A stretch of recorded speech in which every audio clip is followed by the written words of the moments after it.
The crisis in the Middle East is at a critical moment right now. Israel has massed hundreds of thousands of troops along Gaza's border for a possible ground invasion, despite warnings that it could become a long and devastating war with Hamas, largely fought on the city streets. Charlie D'Agata was there the last time Israel invaded Gaza in 2014.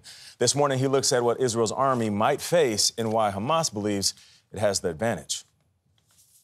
Palestinians call the bombardment of Gaza collective punishment. The Israeli military insists their precision strikes aimed at crippling Hamas ahead of an invasion.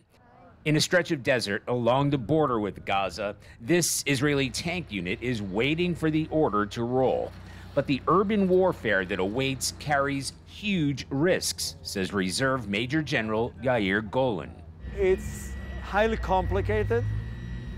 The pace of war fighting is very slow. He's led operations into Hamas territory many times. What should Israeli soldiers expect when they get into Gaza? I think that Hamas is going to fight. It's about exposing Hamas to our lethal fire.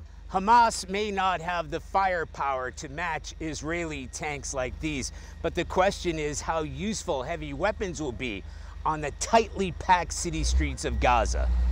Gaza City especially is a labyrinth, a maze of narrow streets, tall buildings, and blind alleyways. Plenty of places to hide men and munitions. Below ground, Hamas says it has built a 300-mile underground network from which to emerge and launch attacks, as shown in this training video. Hamas is thought to be hiding many of the nearly 200 hostages there, threatening to kill them. In 2014, we were shown a tunnel that reached from Gaza all the way into Israel. War fighting is not an easy business. No matter, where do you fight? In Iraq, Afghanistan, the Gaza Strip, or elsewhere, or Ukraine. It's always complicated. It's always a dirty business. An invasion larger and longer than Israel has ever attempted since Hamas took the territory over. Heavy losses expected on both sides before whatever victory means here. Now, even before that incursion begins, the fighting has been raging on both sides. You may have heard that explosion. We're right along the border with Gaza in a place called Sderot. It has been evacuated, and you can understand why. We've got drones overhead, as I said, explosions in the background. You can see some of the damage from recent and repeated rocket attacks. Nate?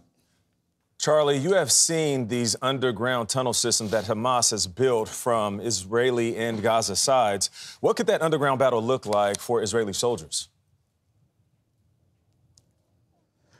Yeah, Nate, it's eerie. When I went into that tunnel system, the Israeli soldiers that I was with didn't even want to go with us. They said, we don't know what's on the other side of that. And be careful because they're going to be booby-trapped. They could be open. They could have Hamas fighters on the other side. And what's difficult here is they don't know where the opening of these tunnels are. So they might be inside a residence. They might be inside buildings. They're not out in the open.